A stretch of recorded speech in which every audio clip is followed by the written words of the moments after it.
सो hey guys, आज की इस वीडियो में मैं आपको ये समझाऊंगा कि बेसिकली शॉर्ट डिलीवरी होती क्या है।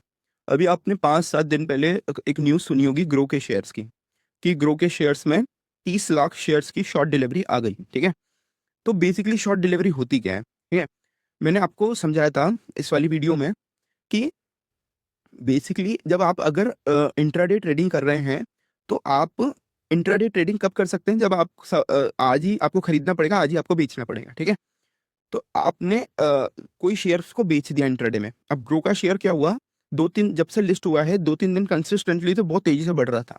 तो कुछ ट्रेडर ने सोचा कि क्यों ना इसको शॉर्ट किया जाए, क्योंकि ये ओवर बॉट हो चुका है, मतलब ज़्यादा इसकी प्राइस हो चुकी है जितनी इसकी होनी चाहिए। तो उन्होंने क्या करा, इंट्राडे में उस शेयर को सेल कर दिया। अब जब भी आप किसी शेयर को सेल कर रहे हो तो आपको इंट्राडे में उसको खरीदना पड़ेगा। ठीक है, ये हमने समझा था पिछली वीडियो में।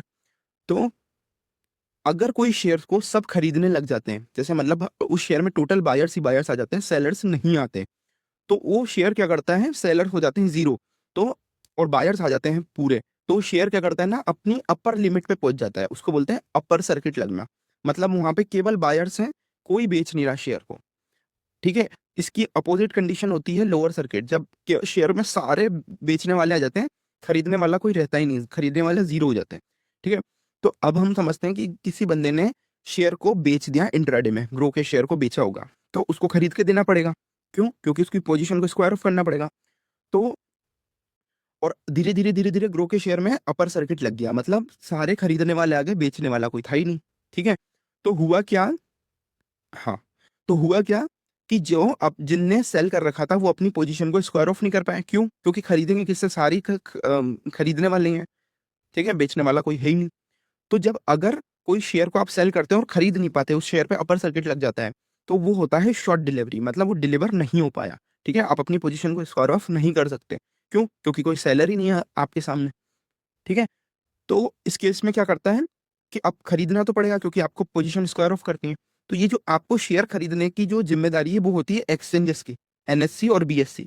तो एक्सचेंजेस क्या करते हैं, जिनके पास भी वो शेयर रहता है उनसे उन शेयर का ऑक्शन करवाते हैं। ठीक है, तो जो भी शेयर को बेचना चाहता है, जिनके पोर्टफोलियो में शेयर होते हैं, वो अपनी मनमर्जी के दाम पे उनको बेच सकते हैं। ठीक है, तो अगर लेट सपोज जिसने 150 का खरीदा, तो वो क्या चाहता था कि मैं और कम में ले जाके इसको बेच दूं, नहीं खरीद लूँ, सॉरी। ठीक है, 150 का बेचा, तो वो सोच रहा था कि भाई जैसा 100 में खरीद लूँ।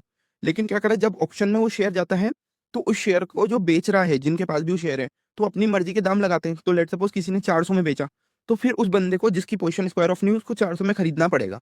ठीक है, तो एक तो ये घाटा हुआ। दूसरा, आप शॉर्ट डिलीवर हो गए तो एक्सचेंज अलग पेनल्टी लगाता है।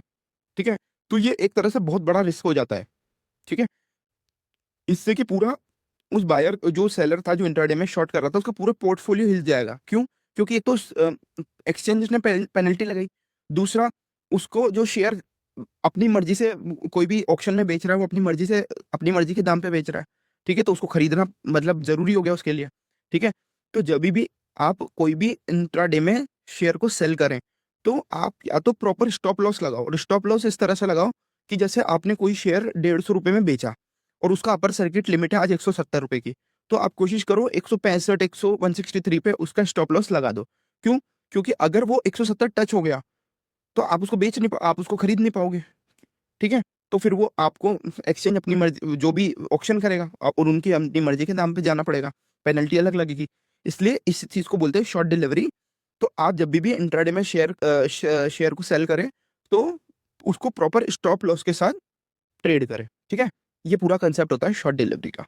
ठीक है, आई थिंक आपको इस वीडियो में समझ में आया होगा कि शॉर्ट डिलीवरी का कॉन्सेप्ट क्या होता है। ठीक है, थैंक यू सो मच।